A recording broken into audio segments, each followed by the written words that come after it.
नमस्कार मंडळी, स्वागत आहे तुमचं माझ्या चॅनलमध्ये. तर आज आपण घरीच असलेल्या साहित्यापासून म्हणजेच गव्हाच्या पिठापासून पौष्टिक अशी बिस्किटं बनवणार आहोत. लहान मुलं तर खूपच आवडीने खातील. चला तर मग साहित्य बघूयात. त्याआधी जर तुम्ही नवीन असाल तर माझ्या चॅनलला सबस्क्राईब करा आणि बेल आयकॉनची घंटी वाजवायला विसरू नका. तर सर्वात आधी प्रमाण बघूयात. तर 1 कप मी गव्हाचे पीठ घेतले आहे आणि अर्धा कप साखर घेतली आहे.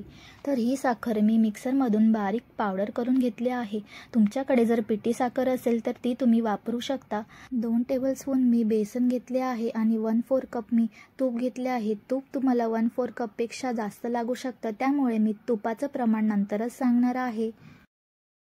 कारण कणिक मळताना तूप आपण थोडं थोडं करून घेणार आहोत, त्यामुळे तुपाचं प्रमाण नंतर बघूयात. त्यानंतर मी चाळण घेतली आहे.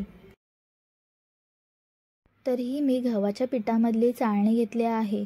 तर सर्वात पहिले आपण गव्हाचे पीठ चाळून घेणार आहोत.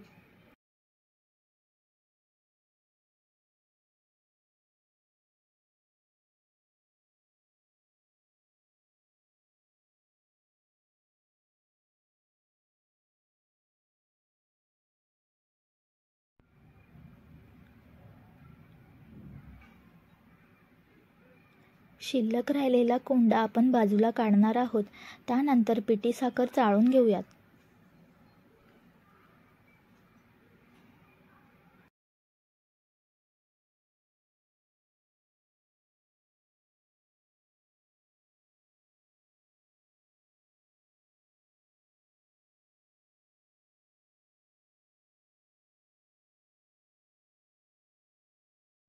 त्यानंतर बेसन चाळून घेऊयात. चाळणीमध्ये बेसनच्या गुठळ्या असतील त्या चमच्याने फोडून घ्यायच्या आणि पुन्हा चाळून घ्यायच्या.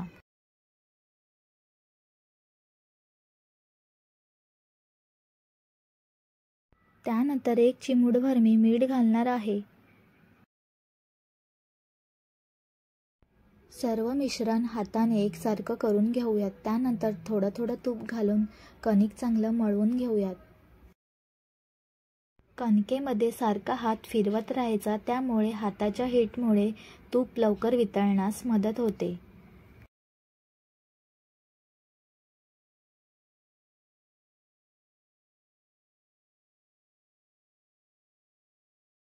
त्यानंतर 1/4 कप मी तूप घेतले आहे. तर तूप बघा, असं थोडं थोडं करून मी कणिक चांगलं मळून घेणार आहे. तर हे तूप मी फ्रीजमधले घट्ट झालेलं तूप मी वापरणार आहे. तुमच्याकडे जर घट्ट झालेलं तूप नसेल तर तुम्ही 1 तास फ्रीजमध्ये ठेवून त्यानंतर तूप वापरू शकता.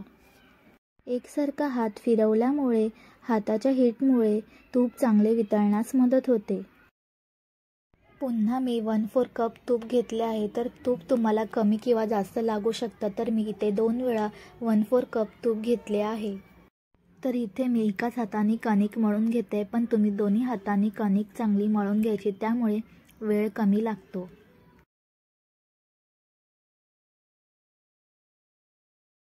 तर पाहू शकता, हाताच्या हीटमुळे कणिक चांगली भिजली आहे आणि तूप वितळले आहे. त्यानंतर 2 छोटे चमचे मी तेल घालणार आहे आणि पीठ मिक्स करून गोळा करून घेऊयात. सॉफ्ट असं कणिक मळून घेतलं आहे. त्यानंतर बिस्किटाचा आकार एकच होण्यासाठी मी इथे 1 चमचा घेतला आहे आणि त्या प्रमाणानुसार मी गोळे करून घेणार आहे. म्हणजे सर्व बिस्किटं एकाच आकाराची होतील. तुमच्याकडे जर झाकण वगैरे असेल त्या प्रमाणात तुम्ही अशी गोळे करून घ्यायचे, म्हणजे सर्वच बिस्किटं एकाच आकारामध्ये दिसतील.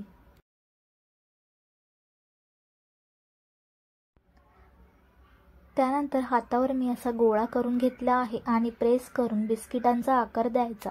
तुम्हाला आवडत असेल त्याप्रमाणे तुम्ही बिस्किटाचा आकार देऊ शकता. त्यानंतर डिझाईनसाठी मी सुरीने असे चिरा पाडून घेणार आहे. तुम्हाला आवडत असेल त्याप्रमाणे तुम्ही उभ्या किंवा आडव्या चिरा पाडून घेऊ शकता, त्यामुळे बिस्किटं दिसायला सुंदर दिसतात.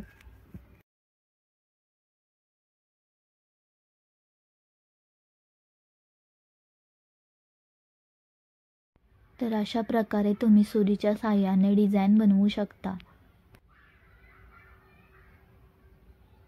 तर सर्व बिस्किटांना मी अशा डिझाईन करून घेतले आहे. त्यानंतर मी एक चाळण घेऊन त्यावरती बटर पेपर लावला आहे. तुमच्याकडे जर बटर पेपर नसेल तर तुम्ही वहीचा कोरा कागद घेऊन त्याला तेल किंवा बटर लावून किंवा तूप तरी लावलं तरी चालेल. तर मी थोडंसं दूध घेऊन बिस्किटांवरती लावणार आहे आणि अशा प्रकारे तुम्ही बिस्किटांवरती ड्रायफ्रूट्स लावू शकता. तर इथं मी चाळणीमध्ये सर्व बिस्किटं ठेवणार आहे. ड्रायफ्रूट नसतील तर तुम्ही साखरही चिटकवू शकता. तर इथे मी सर्व बिस्किटांना दूध लावून घेतले आहे आणि काजू बदाम चिटकवत आहे.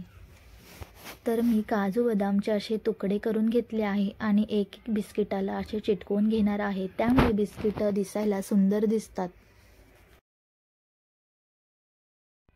तर बघा, अशा प्रकारे तुम्ही साखरही लावून घेऊ शकता. सर्व बिस्किटं मी चाळणीमध्ये ठेवली आहे आणि बिस्किटांच्या मध्ये थोडं अंतर ठेवायचं. कढई मी 5 मिनिटं फ्री हीट होण्यासाठी ठेवली आहे. त्यानंतर मी चाळण ठेवणार आहे आणि झाकण लावून घेणार आहे. लक्षात असू द्या, वाफ जाऊ द्यायची नाही. 25 ते 30 मिनिटं बिस्किटं आपण बेक करून घेणार आहोत. साधारण 15 मिनिटांनंतर बिस्किटं आपण चेक करणार आहोत. तर बिस्किटं तयार झाली नव्हती. पुन्हा आपण झाकण लावून अजून 15 मिनिटं बेक करून घेऊयात. तर खमंग अशी गव्हाच्या पिठाची पौष्टिक बिस्किटं तयार झाली आहेत. ही बिस्किटं तुम्ही लहान मुलांसाठी घरच्या घरी बनवू शकता.